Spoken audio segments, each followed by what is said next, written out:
Hello and welcome to this week's Spotlight. I have a special guest this week. It's usually the guy that's behind the camera instead of in front of the camera. So I got Zack Ziaja here. Zack and I go pretty far back. Before I start though, I need a disclaimer. You'll see that Zack and I don't have masks on. The reason being is we are both a fully vaccinated person. So we are good. According to the CDC, we can sit and mingle with fully vaccinated people. If you want, I'll put my passport up. Just mark out the identifying information. But yeah. Don't do that. Okay, so this week we're going to do someone totally different in the dealership. Somebody that isn't necessarily a salesperson or a customer facing or revenue based from the standpoint of actually speaking to customers. Zack actually does produce revenue in different ways, but so welcome, Zack. Thanks for having me. This is probably the second time we've done this, right? We do this back in the Mazda days. Yeah, I think we sat down once or twice and did a you and me interview. Good. So let's. I don't want to go too far back in your life, but were you born and raised in St. Louis? No, I was actually born in Chicago, and I've just moved steadily down I-55. So I lived in Springfield, Illinois most of my life, and then ended up in St. Louis.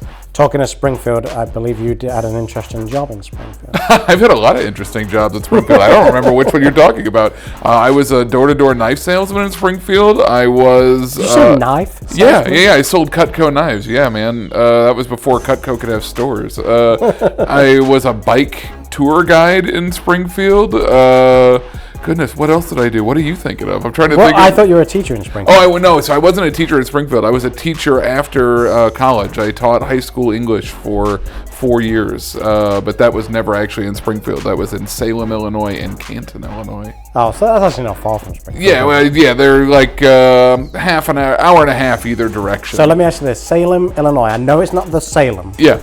But do they still try and play that same thing? They really didn't. At least when I was there, there wasn't a lot of play into that. They were very much into their Wildcat pride. It was Salem Wildcat. I'm kind of surprised because Salem is famous for the Halloween stuff. Yeah. But you'd think they would try and pick up on that, right? I don't know, man. They were, and kind of like any small town in Illinois, they were very, very religious. Like everything revolved around church, and I feel like a lot of times when you get that church, it sometimes just doesn't play the same way. So let's talk about your school. What grade did you teach? I taught everything from freshmen to seniors in high school, and yeah, I was. I really believed in writing. I believed in writing, and I didn't necessarily care if you could read Shakespeare. I wanted you to be able to communicate with other people, which is kind of pertinent to my job now. Yeah. Unfortunately, we just don't get a lot of people that can communicate with normal humans. Well, see, I'm there to make it look like we can and to process all of that into a way that hopefully people will connect with. Yeah. So, how long were you a teacher for? I was a teacher for 4 years. Like I said, taught in 2 years in each place. Had some serious ideological differences that we won't get into too much on this with the second school I taught at, and decided that education really wasn't for me or what I was doing with it. So I actually went back and studied like corporate education, how to basically make videos and things to teach people how to do things in a corporate setting. And that was as boring as watching paint dry. So that was not where I ended up being called, and then kind of roundabout way ended up at the Mazda dealership with you. So let's touch on that. Yeah. How did you come to get in the car industry? Because that is like chalk and cheese. It's like it's far from the same realms that it could possibly be. Yeah, so I had just kind of gotten done with grad school, and I had been working, service jobs to get through grad school and all that nonsense, and I just didn't have a real solid direction, but I knew that I was good at talking to people. I could talk to just about anybody. And I thought, well, sales is a job that, you can do with essentially no experience. So I just thought that would be something I would try. And I applied to a bunch of places, and Mazda was the one that hired me.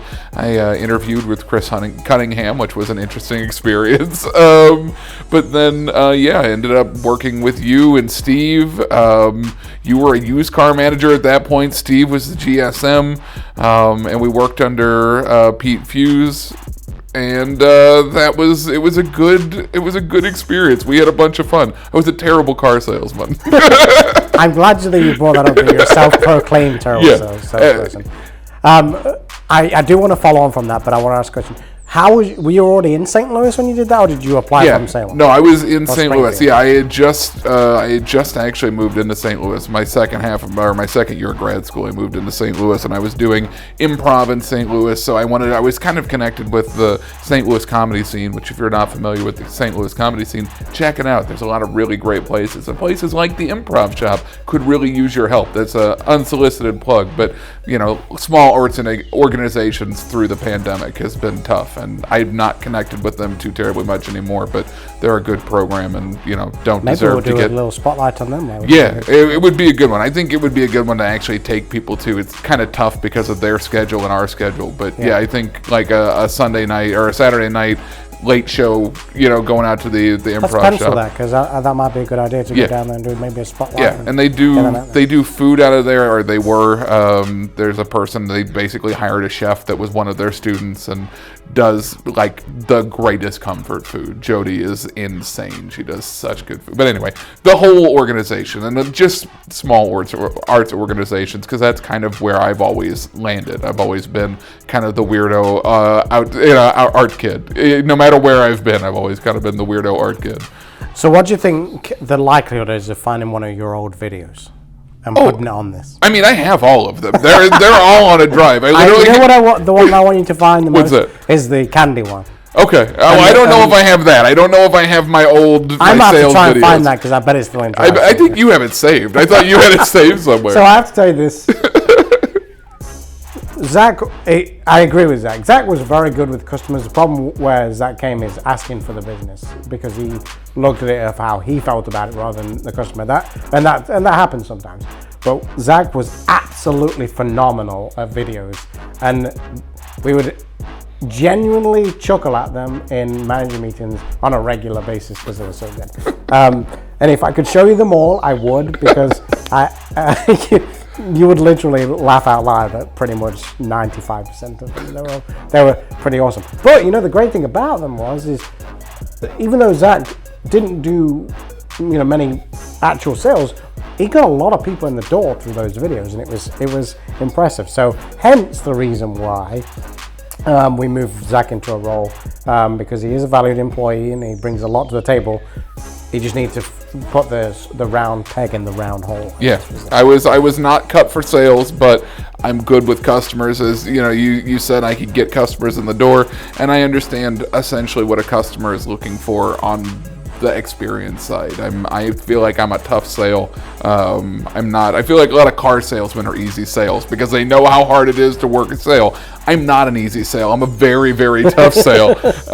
And so that's, I feel like I work. It's kind of like your father. Yes, absolutely. It is exactly like my father. Shout out to Paul Ziaja. But no, he is, my dad is a tough sale. I've always been a tough sale. But it kind of led into that next role, which was, doing customer service. So there is a little story there too, which I'm going to say. So we had was it green? Was that a Kia Soul? Yeah. So we had a bright green Kia Soul at the Mazda store. And Paul came to us and said, if you'll take, I think what was it, like 12 grand? It was like 12 grand. It was like a $16,000 car. Like 17 or something. It was like the most ridiculous price you'd ever imagine. Well, after us having it for like 3 months, I was like, just tell him to come buy it. And he came down and bought it. So, He flew from Texas to come buy this car for a $12,000 Kia Soul. He was a man of his word. He said, if you'll sell it for $12,000 or whatever it was, he literally came down and bought the car. He really did. So, just a tip. If you are trying to buy a car and it's around, it probably won't be right now, just throw it out there. Yeah. Maybe they'll take it eventually. It just might take a while. So, let's switch gears a little bit. Personal life. You currently have a partner? Yes, I have a girlfriend of 5 years, Melissa. She's Where did wonderful. you meet Melissa at? We actually met on Tinder. Really? Yeah, my story of how Melissa and I met it's a fun one. It might not resonate with the entire audience, but Melissa and I met on, or no, it wasn't Tinder. Well, it might have been Tinder or one of the dating apps. I don't remember which one it was. But my friends were in town from Springfield actually, and one of them is a big gay man, and gay men that are hairy are called bears. And so If you didn't know that. exactly. And so we were hanging out at this bear bar, which is where IKEA is now, but it wasn't there then. It was just that big open field, and JJ's is tucked underneath the interstate right there. We were hanging out there. She had had a weird night, and my buddy had gotten hit on by lasers, and that's a totally different. The guy that was running the laser show at the gay bar hit on my buddy Greg. Greg is not gay. It was wonderful. The whole story is great. But anyway, Melissa texts me, and we had been texting back and forth, and she goes, "I'm having a weird night," and I go, "My buddy just got hit on by in a laser show by a bunch of bears," and she goes, "Polar bears or gay bears?" And I said, "Gay bears." And so then she came out to meet us at like 2 o'clock in the morning at JJ's. But again, IKEA was not there. This was underneath an interstate, and she is a tiny little blonde girl who walked past at least 2 or 3 unhoused to get to the bar. And when she showed up, I had no cell signal because it's underneath the interstate. And I must admit, okay, I'm new to St. Louis too. That area is not like the best place you should be walking around, to be quite honest with you. If you don't know St. Louis is a phenomenal city, don't get me wrong, but it can be patchy. There's some places you don't want to be walking. She shouldn't have been walking down there. There's a lot of places you shouldn't walk at 2 o'clock in the morning, period. Yeah. Just in general. And this is one of those places you should not be walking at 2 o'clock in the morning, especially unaccompanied, as she was. But anyway, my phone wasn't working. She thought I had ditched her. She didn't think I was there. I saw her head bobbing, literally the only blonde head there. The bouncer almost didn't let her in because she was female. It's just the story just keeps going. But yeah, so we've been together since then. She was made that poor decision and continues to make poor decisions on the daily. Just so you know, I've actually hung out with Melissa and Zack outside work, and I believe every time it's been pretty hilarious. We have a good time. Yeah.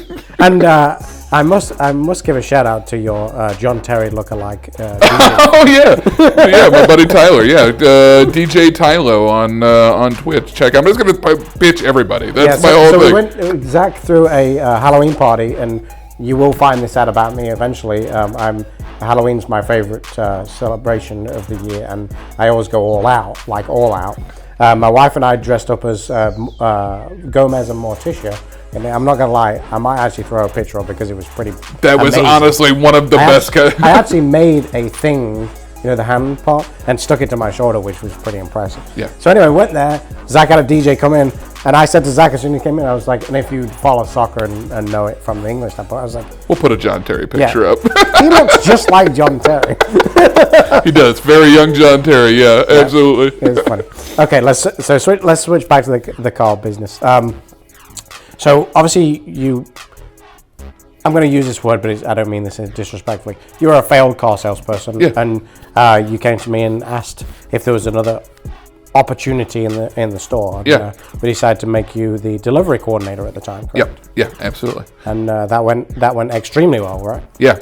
My job was basically to make sure that we had good customer service, that we were hitting our scores for Mazda, which is a very complicated store to hit scores for, and just to make sure that when customers came in and they bought a car, they walked out knowing how to use that car. I didn't want somebody to go out and not know how to use their radio or their navigation or whatever. So I would sit down for like an hour and make sure that every single person knew how to work it. And if they didn't, I told them to come back and we'd sit down and do it again. And we made a whole bunch of customers for life that I'm sure you've probably sold more cars to since then. I will tell you this.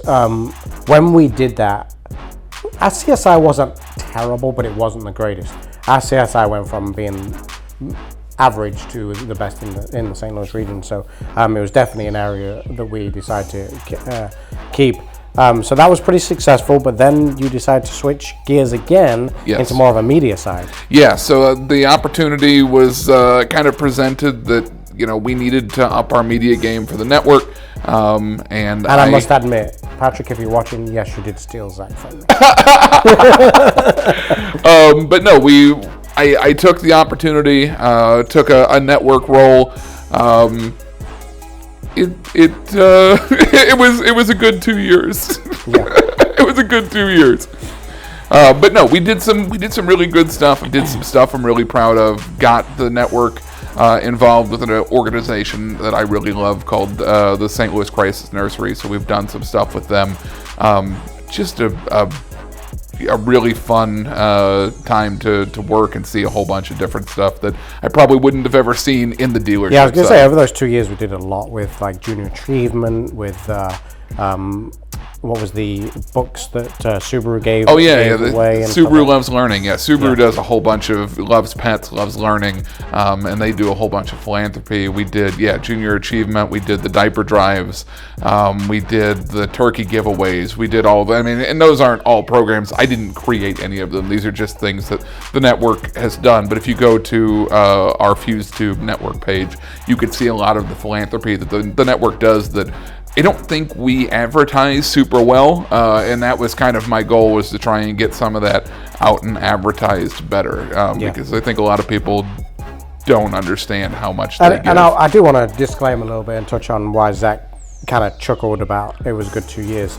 The biggest problem you tend to get in the car industry as a whole is you get so many different people that don't necessarily believe in the same way of drawing in customers or keeping customers happy, and he didn't get much feedback from everybody in the way that he would hope from the GM level. I know that might be a shot at some of you, but I've always felt that it's wise to be ahead of the curve and doing things that other people aren't, and there's other people that think that doing the same thing that we've been doing for 50 years is okay, and that's fine if that's the way they want to look at it, but I don't believe in that. So that's why Zack and I have always been on the same page and always realized that the social media and the video media world is gonna take over. As we know, the number one thing that children say these days that they want to be when they grow up is a YouTuber.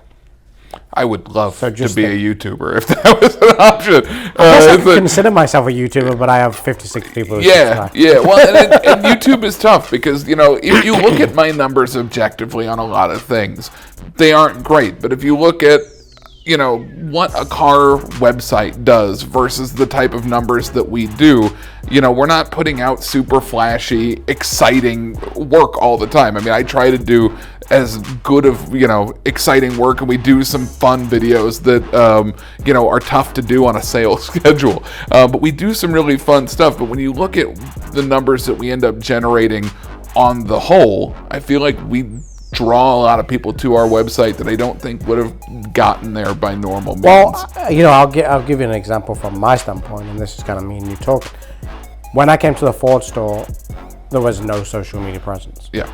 Social media is now our number one driver of engagement, period. It even beats Google, it beats everything. It's by far the most. Now, since you've come in, it's even jumped up again. Just to give you some quick numbers, we are now, last week, we had 9,300 people engage on our Facebook posts, which is pretty impressive when you look at it. So I believe in it. It's really worked out for us, so we're going to keep doing it. Absolutely. Let's talk about, so we're kind of up to speed. You were at the network, and then you came, I was asked to talk to you about maybe doing something just for Ford. Yeah, and I was excited to work with Jason again and work on the dealership level for two reasons. One, the dealership level, you get to see customers a lot more, and that was always kind of what I enjoyed, and I enjoy telling customer stories. And so what we've done very, very well since I've been back is we've been doing customer testimonials. If you haven't checked them out, we've got some really great people repping our salesmen, and I think that's gonna be the biggest driver of how we drive people in, because I don't want to tell you something that isn't happening here. I'm not forcing anybody to get on a camera and be interviewed. These people we ask, hey, would you talk about your experience? And every one of them gets on and talks about how great our salesmen are. And it's not prompted, it's not scripted, it's just people talking about how great our sales staff is. And that's really cool because I don't have to do a lot of work on that. I fill in all the gaps and make it look pretty, but the cool thing about that is just getting that engagement, and it's hard to do at a corporate level when you sit in an office at Rams Park and you're not in dealerships every day, because a lot of those are spur of the moment. Hey, can you do this before you leave? Yep. It's a tough job, and it's a tough one to convince other people to do, to convince salesmen that they should be doing it for themselves. So that's, I think, kind of the end goal here, is to prove to people that how well this works and that everyone should be doing it. Yep. At least in our network. If you're from Bommarito, you shut up. But I do believe that it's kind of started to get out there a little bit. But we definitely are starting to catch the attention of the ownership again. Yeah. Specifically, Patrick, he's starting to see the impact that we're making, and I'm fine with that. We just need to keep progressing there. So let's talk about what you've got a little bit of plan for the future. Yeah, so we've got a whole bunch of really fun stuff planned. If you've been on our page at all, we've done some office spoofs. It's hard to make fun of the car industry because people think you're being serious all the time. So we're trying to figure out how to push it over the top. But we've also got a fun commercial department that we're going to do a little bit more of a throwback for all of you kids that used to watch Nick at Night and those types of things. We got a throwback there. We are on TikTok. I do a whole bunch of fun, silly videos on TikTok. We just kind of want to be wherever people are and just try and do exciting stuff. Now, we do have, maybe what you're alluding to, some really exciting stuff coming up next week, some reveal stuff that we haven't been able to show before, that is also coming up. So yeah, that's super exciting, especially being a car guy, being back in dealerships, getting to see these reveals and being part of that reveal is exciting. Well, I'm glad to have you back. I'm glad to be here. The owners are going to have a tough time getting you back if that's their plan. I think we've always worked well together. I think we've always kind of had somewhat the similar mindset of any what am I trying to say here? Any of the projects we've worked on, we've kind of always thought are very aligned in that area. So, yeah. Well, and I think to kind of finish out, I said one earlier, and I'm coming back to two. I hate when people don't finish their sentences. The reason I like working with Jay, the second reason I'm so excited to be here, is because Jay tells me what I need to do. Like, there's a very clear goal of what he wants for the thing. And it's not, you have to make this video or this video or this video. It's, I want user engagement. I want fun videos. I want to see what you're working on. And that's super easy for me to understand and gauge for. Yeah. It hasn't always been that. And again, no offense to anybody who's watching. It was not that experience for the last 2 years. It was very much out on an island doing my own thing, which is fun, but it's a tough island to work from when you're supposed to be promoting, essentially 13 different businesses. I'll be honest, I probably come back to Zack's office 3-4 times a day, just checking up to see what he's working on. Yep. And there may be a time that I'll be sitting there, and this is kind of like you. I'm going to finish a different sentence here, but it's kind of the reason why I was excited to get Zack back was because a couple of things, there'll be spur of moment things that I'd be like, oh, this would be great. But Zack was over HQ, so I could never go and just say, hey, come, let's go do this. Yep. Now I might stop in mid-edit and say, hey, let's just go knock this out real fast. And it's working really good. It's really good. So that's about all I've got for you. Have you got anything else that you want to say? No, I don't think so. The one thing I'll tell people that, Jay talks to car business people a lot, and I'm not a car business person. I feel like a lot of people that came into this business, very much are sales oriented and the go-getters and those types of things. I'm not. I am the antithesis of most car people. But there is a place in this kind of business, and specifically in Fuse, for just about anybody. And that's the cool thing about this business is, you can come from an education background, you can come from a farm, and you can work in the same business and do the same things and do just as well. It's just this business is based off a drive, and I've always wanted to continue to do different and bigger things, and it's always worked out. So I appreciate the Fuse organization giving me the opportunity, and specifically Jay not firing me multiple times, because there were quite a few times where he could have just said, hey, it's not working, you're not pulling numbers, and take let off. me touch on that, and it's not necessarily about Zack specifically. One thing that I've always found is there are really good people out there, but a lot of times wasted talent gets wasted. Talent gets wasted all the time because they may have been hired for a specific role, but that doesn't necessarily mean that was what they were, I'm going to use this kind of stereotypical, but born to do. You should really be good at, and I'm going to go as a general manager for a second. As a general manager, I think you should be good at noticing what talents people have and putting them in the right roles that make them succeed. It frustrates me when we say, "Wow, we had him as a salesperson, it didn't work out, just fire him." Well, that's not going to help anyone, because there could have been something that he may well have been, or she, been really good at that could have helped the network in some way, shape, or form. And I do believe Fuse as a whole is genuinely pretty good at that, because they don't tend to let people go unless it really just isn't working out. They will find something for that. People do. We have multiple roles in the network that have people may have been managers and moved on to different roles. Randy Harmon, for example, he's now part of recruitment, and he was a sales manager for a very long time. So, I think that's a great thing. So that's me. I'll get off my soapbox on that one right now. But yeah, I think this company is very good for doing things like that, trying to keep people around. So that's all I've got this week. Yeah, that's it for me. Okay, well, thanks for watching. I do need those subscriptions. Get those subscriptions in as quick as you can. I need to build those up. I'm not trying to be a YouTuber. It's not one thing that I've always tried to do, but I do want to give back and let you guys see that. So here, Jay, we'll do the thing all the kids do. Yeah. Now you do subscribe. Subscribe. Watch my next video. So please subscribe on there, and as always over at Fuse Ford, we can replace the car, not the customer, and I'll see you next week.